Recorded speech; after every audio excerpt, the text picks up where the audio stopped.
네. 사실 제가 제출을 하긴 했지만 오늘 아침에 좀 보완을 하고 좀 더 추가를 해야 될 내용이 있어서 이거 좀 내용이 크게 다른 건 아니지만 조금 더 추가를 했기 때문에 이거를 보고 읽도록 하겠습니다. 저는. 일단은 제가 쓴 내용은 그 부천 그 소비적 문화 산업에서 생산적 문화 산업으로 변모해야 한다는 것입니다. 일단 들어가기 앞서서 부천시라는 그 얘기를 먼저 하고 싶은데, 부천시는 인접 도시들 서울, 인천, 시흥, 광명 등에 비해서 자체적인 산업 기반이 약합니다. 인접 도시들 모두 대면 서비스 발달은 기본으로 한 채 지가가 높거나 아니면 산업단지, 첨단 산업단지 조성 등을 하면서 지방세를 거둘 수 있는데, 부천시는 대면 서비스업을 제외하고는 이렇다 할 산업이 발달하지를 않았습니다. 또한 존재하는 산업체들조차 소규모이고 여러 구도심에 산발적으로 퍼져 있는 상태입니다. 이는 국비 및 도비의 지원이 절실해지면서 자립적인 행정력의 약화 및 도시 경쟁력의 약화, 그리고 청년층의 이탈로 이어집니다. 그리고 또 2020년대에 유행하는 코로나19와 같은 전염병에 매우 취약한 산업 구조이기도 하죠. 따라서 산업 구조의 다변화를 통해 사회적 기업과 벤처기업 창업 및 유치에 힘을 쓰고, 또한 부천시의 강점인 교통망을 이용한 산업 활성화가 필요합니다. 그러기 위해 저는 우선 부천시의 정체성에 입각한 산업 발전을 꾀하는 것이 중요하다 생각했습니다. 이에 앞서서 먼저 시민들에게 부천시에게 하면은 떠오르는 이미지와 부천시가 부각하는 이미지를 모두 질문을 해보았는데, 우선 타 도시에 있는 지인들에게 여쭤봤는데 부천시의 이미지가 무엇이냐라고 물어봤을 때 1호선, 오래된 도시, 부평인지 부천인지 모르겠다, 이런 얘기들이 좀 많았습니다. 이 말은 즉 부천시의 이미지가 좀 낡았고 타도시와 구분이 제대로 안 될 정도로 정체성이 좀 부족하다는 뜻은 의미합니다.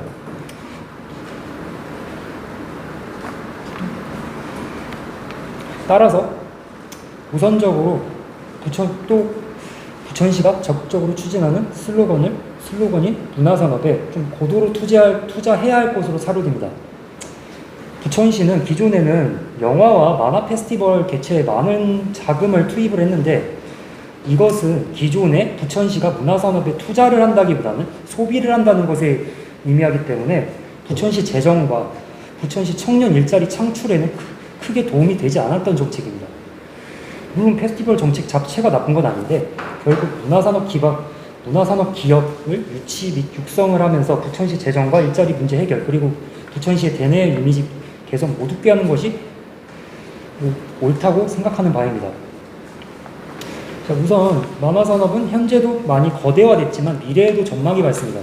카카오, 네이버 등 대기업의 투자는 물론이고 스타 작가들이 계속해서 배출되고 있으며, 단순히 웹툰 자체의 문제가 아니라 웹툰 IP, 그러니까 지적 제작권이죠. 직접 제작권을 활용한 영상물 매체와 상품들이 계속 개발되는 등 전망이 매우 밝습니다. 부천시가 해야 할 일은 이런 만화 산업체들에 대한 적극 유치 및 투자, 그리고 만화가 유망주들에 대한 적극적 투자를 통해서 만화 산업의 고도화를 이끌어내야 됩니다. 이렇게 고도화시킨 만화 산업은 기존에 진행한 만화 페스티벌의 질을 보다 높이는 것은 물론이고 부천시의 이미지를 한껏 밝게 상기를 시켜주며, 물론 세수 중대 및 청년 일자리 문제에 대한 해결책으로 제시를 할 수 있습니다. 부천시는 또 영화 페스티벌도 개최를 했었는데, 영화에 대한 투자 또한 단순히 페스티벌로서의 소비형 패턴이 아니라 엔터테인먼트 산업에 대한 투자로 이어져야 됩니다. 현재 엔터테인먼트 산업은 서울, 강남 이런 곳에 집중이 되어 있는데, 부천시는 대기업 미디어 그룹 및 스튜디오 유치를 시도하는 것이 좋은 방안이라고 생각됩니다. 엔터테인먼트 산업 또한 이 고부가 가치 산업인데 문화도시 부천이라는 컨셉에도 잘 맞기 때문입니다. 또한 이 엔터테인먼트 산업의 활성화가 단순히 이 엔터테인먼트 산업의 그냥 산업으로서 단순히 끝나는 게 아니라 패션이나 뷰티 산업 등 여러 3차 산업들에게도 3차 산업에도 파급적으로 발달을 시키기 때문에 경주의 선순환 및 일자리를 더욱 창출할 수 있고, 물론 부천시의 이미지 제고에도 도움이 될 수 있습니다. 또 이 문화산업에 대한 투자가 가장 중요한 이유가 공공미술을 통한 공공성 제고 효과가 더욱 기대되기 때문입니다. 공공미술이라는 게 거리와 광장 등 공개된 장소에서 일반 대중에게 선보이는 미술인데, 이 공공미술이 중요한 이유는 도시의 미관 향상은 물론이고 재능은 있지만 자금난에 시달리는 문화인들, 즉 일종의 소셜 벤처 기업인들에게 활약할 수 있는 밑바탕을 제공하기 때문입니다. 현재도 부천시는 만화가를 섭외해서 아파트 외벽에 캐릭터를 그리는 등 공공미술 사업에 투자를 하지 않는 것은 아니지만, 제가 설명한 문화산업에 대한 지출만 이루어졌던 부천시가 적극적인 문화산업 투자를 통해서 더 적극적인 공공미술 투자를 또 꾀할 수 있게 되는 것입니다. 이것이 제가 생각하는 소셜 벤처기업 지원 활동의 일환입니다. 두 번째는 부천시의 교통망을 활용하는 산업체의 활성화입니다. 일단 부천시는 서울이랑 인천이라고는 거대 도시 사이에 관문 역할을 하던 도시였으며, 현재도 1호선, 7호선, 서해선은 물론이고 대장 홍대선, GTX-B, GTX-D까지 다니게 될 경기도에서는 매우 보기 드문 지하철 교통망을 가지고 있습니다. 따라서 이런 장점들을 활용한 산업체, 즉 스마트 물류센터, 그리고 킨텍스, 코엑스 같은 종합 전시장 조성을 적극 추진할 필요성이 있다고 생각합니다. 특히 부천 종합운동장에서의 종합 전시장 조성은 서울 코엑스보다도 인천공항과도 가까워서 외국 기업들의 관심을 더더욱 받을 수밖에 없고, 이들을 숙박시킬 호텔 업체 및 여가 업체들의 투자로도 계속 이루어지는 파급 효과가 이루어집니다. 또한 제가 교통에 입각해서 주목하는 것이 G밸리와의 연계성입니다. G밸리는 구로 디지털단지, 가산 디지털단지 이쪽 일대를 의미하는데, 부천시는 7호선을 통해서 가산 디지털단지로의 빠른 접근이 가능합니다. 물리적 거리로는 강남 테헤란밸리와 판교밸리보다 훨씬 더 가까우면서, 이 판교밸리보다 그 G밸리와 부천시 간의 거리가 훨씬 더 가까우면서, G밸리는 60, 70년대에 조성된 부실한 도로망 때문에 생기는 불편함과 갈수록 높아지는 지가 때문에 영세 벤처기업들의 부담이 더욱 큰 상황입니다. 부천시는 G밸리와 물리적 거리가 가까우면서도 지가가 훨씬 낮은 특징을 활용해 이런 영세 소셜 벤처기업들을 유치하는 조세 지원 등의 정책을 펼칠 필요가 있습니다.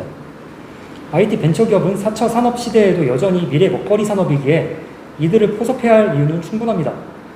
따라서 우리가 구상할 만한 시나리오는 지가가 높아진 G밸리에는 IT 대기업 및 준대기업을 유치하되, 우리는 지가가 부담되지만 비전 있는 독립 강소 IT 기업들 아니면은 IT 공룡들의 하청 기업들을 유치하고 세제 지원 등을 하는 것입니다. G밸리와의 연계성이 가능할 만한 지역이 온수동 인근의 온수 산업단지를 재개발한다든지 아니면 부천 종합운동장 이런 곳이기도 합니다. 물론 우리가 자체적으로 상암동 DMC 중소기업 건물 빌딩과 같은 건물을 건립해서 공공사무실 및 세제 지원을 할 만한 비전을 가졌으며 사회적 책임을 다할 각오가 있는 벤처기업 창업 예정자들을 물색하고 키워주는 것 또한 중요합니다. 세 번째는 흩어져 있는 부천시의 소규모 공장들을 직접 이전시킬 만한 방안을 마련을 해야 합니다. 부천은 아주 오래전부터 도시가 형성됐다 보니 도시 계획에 대한 것이 도시 계획이 제대로 이루어지지 않아서 주거지대에 공장이 있는 경우가 많고, 따라서 주민들의 안전과 도시 미관 저해가 유발되는 것은 물론이고, 안산과 시흥 같은 타도시에 비해서 이런 산업단지들, 첨단 산업단지들의 직접 경쟁력이 매우 떨어져서 일자리의 질이 떨어지는 결과를 낳습니다. 따라서 소사동, 춘희동, 원미동, 원종동과 같은 여러 구시가지에 흩어져 있는 공장들을 오정 산업단지나 부천 테크노발리 등 이미 산업단지들이 잘 조성되어 있는 도시들이 직접 이전시켜서 직접 이익에 따른 기업 효율성과 부천 내 일자리 질의 상승, 도시 환경들의 개선을 좀 꾀해야 할 필요가 있습니다.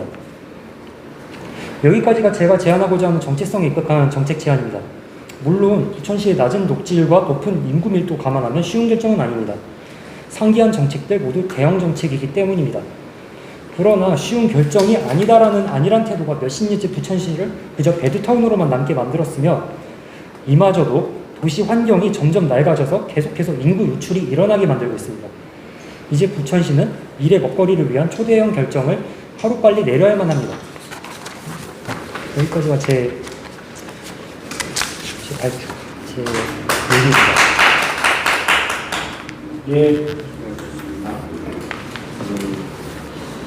소비적인 문화 산업에서 생산적인 문화 산업으로 변모해야 하는 세 가지 조건을